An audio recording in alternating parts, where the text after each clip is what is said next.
again with our shloks, and today we will learn, and we will get to know about the shlok number 5, 6 and 7, correct? 5, 6 and 7 from chapter 2 of Bhagavad Gita. Srimad Bhagavad Gita. And look, now I can remember also. So let's start with our shloks, and as usual, as per the Reet and Pratha, I think she will start with the Hindi and Sanskrit version of that, and at the last I will read the English version, and after that we will discuss about the shloks. Okay, so let's get started. Arjun बोल रहे हैं, ऐसे महापुरुषों को जो मेरे गुरु है उन्हें मारकर जीने की अपेक्षा इस संसार में भीख मांगकर खाना अच्छा है। अब तो बुरा लग रहा है यार अर्जुन के लिए, तुम्हें नहीं लग रहा? इतना बोल रहे हैं नहीं करना है मुझे युद्ध। भले ही वे संसारिक लाभ के इच्छुक हो, किंतु है तो गुरुजन ही। यदि उनका वध होता है तो हमारे द्वारा भोग्य प्रत्येक वस्तु उनके रक्त से सनी होगी। हम ये भी नहीं जानते कि हमारे लिए क्या श्रेष्ठ है। फुल्ली कंफ्यूज्ड, उनको जीतना या उनके द्वारा जीते जाना। यदि हम धृतराष्ट्र के पुत्रों का वध कर देते हैं तो हमें जीवित रहने की आवश्यकता नहीं है, फिर भी वे युद्ध भूमि में हमारे समक्ष खड़े हैं। अब मैं अपनी कृपण दुर्बलता के कारण अपना कर्तव्य भूल गया हूँ और सारा धैर्य खो चुका हूँ। ऐसी अवस्था में मैं आपसे पूछ रहा हूँ कि जो मेरे लिए श्रेयस्कर हो उसे निश्चित रूप से बताएं। अब मैं आपका शिष्य हूँ और आपका शरणागत हूँ, कृपया मुझे उपदेश दें। सो गीता, जो कि गीतोपनिषद है, वो अपना मेन टर्निंग पॉइंट तक पहुँच चुका है, जहाँ अर्जुन बोल रहे हैं कि अब आप मुझे उपदेश करें, मतलब वो हेल्प सीख कर रहे हैं। तो जब हम कंफ्यूज होते हैं तो सच में हथियार डाल के किसी से हमें एडवाइस सीख करने में कोई शर्म नहीं करनी चाहिए। अर्जुन ने उस टाइम पे नहीं सोचा कि मैं इतना बड़ा क्षत्रिय हूँ, मैं क्यों कृष्ण से हेल्प मांगूं, मुझे क्या ज़रूरत है एडवाइस। नहीं, उन्होंने ऐसा नहीं कहा। तो हम भी कई बार बहुत कंफ्यूज होते हैं ना, तो हमें हेल्प सीख करनी चाहिए जब हमें कुछ समझ ना आए सही और गलत के बीच में। Arjuna is saying, it would be better to live in this world by begging them to live at the cost of the lives of great souls who are my teachers. Even though desiring worldly gain, they are superiors. If they are killed, everything we enjoy will be tainted with blood.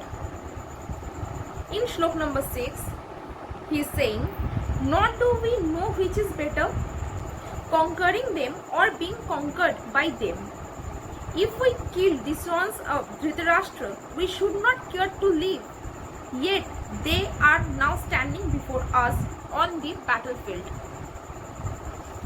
In shlok number 7, he is saying, or we can say he is asking, now I am confused about my duty and have lost all composure because of miserly weakness. In this condition, I am asking you to tell me for certain what is best for me. Now I am your disciple and a soul surrendered unto you. Please instruct me. Now he is clearly asking for help, because जब कोई बहुत ज़्यादा confuse हो जाता है तो उसको मतलब सामने वाला जो मिलता है वो उनसे हेल्प ही मांगता है। And he is like that कि ये मतलब ये अपने लाइफ की एक ऐसे पोजीशन में पहुंच गया जहाँ पे ही हैव टू डिसाइड। अभी ये कृष्णा से यही पूछ रहे कि what to do, what is good for me and what is bad for me. मतलब नाउ आई एम कंफ्यूज्ड, मैं अब कुछ नहीं बोल सकता, कुछ नहीं कर सकता। अभी हम आपके ऊपर सरेंडर कर रहे हैं। आप जो बोलोगे, जो आपको लग रहा है कि मेरा ड्यूटी है, वो आप काइंडली मुझे बताइए। मतलब ऐसे सिचुएशन में वो आ चुके हैं कि अभी मैंने अगर सही डिसीजन नहीं लिया तो मुझे बाद में रिग्रेट करने का भी टाइम नहीं मिलेगा। ये एक ऐसा सिचुएशन था।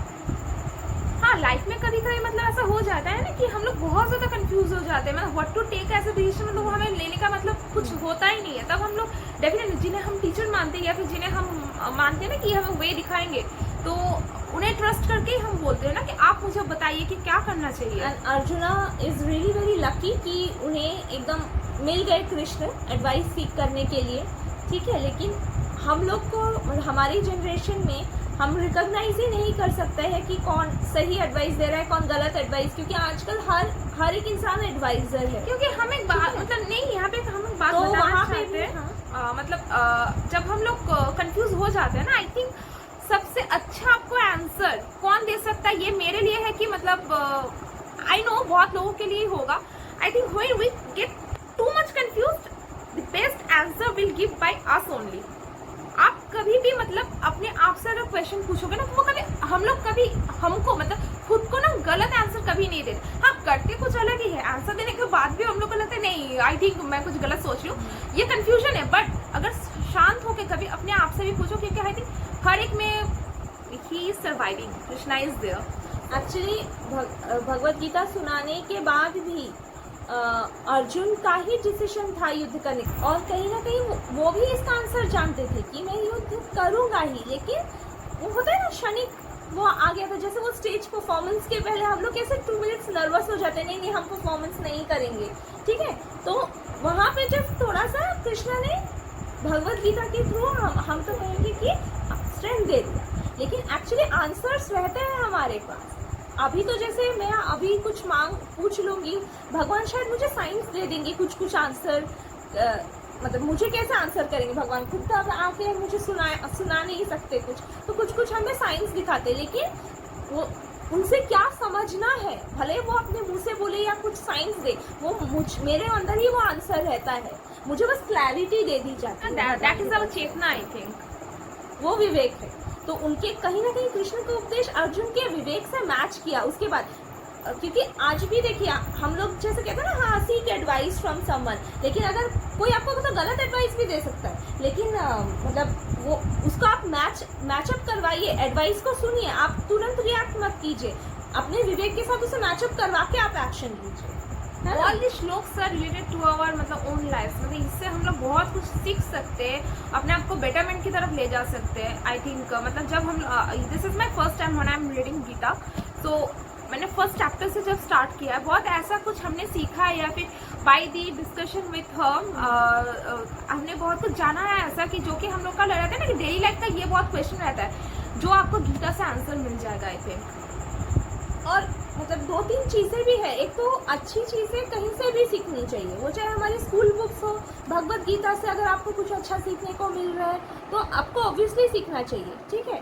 सेकेंडली है कि देखिए मतलब कुछ भी तो हमने भगवान से आता हुआ देखा नहीं है, ठीक है, लेकिन एक चीज़ जो विदाउट एनी डाउट भगवान से ही आपको मिला है वो है आपका बुद्धि। तो कहीं पे भी कुछ पढ़ ले, कुछ सुन ले, किसने कुछ कह दिया, कुछ सिखा दिया, कैसे भी, लेकिन जब आप एक मैच्योर बुद्धि तक आ जाते हैं तो इसका यूज करके उस ज्ञान को ग्रहण करना चाहिए।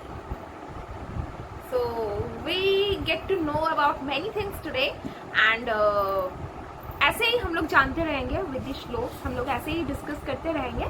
और आप लोगों को कैसे लग रहा है हम लोग का वीडियो, काइंडली हम लोग को बता सकते हैं आप in the comment section. And या दैट्स हमें भी आपके एडवाइस की ज़रूरत है I think. So okay fine, so this is for today and क्योंकि हमारे लिए तो यही कृष्ण है, जनता जनार्दन कहते हैं ना, जनार्दन तो कृष्ण का ही नाम है। She is correct.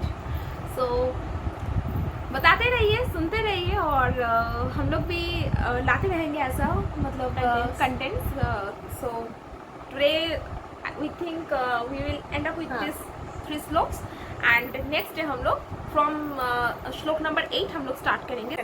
So stay connected and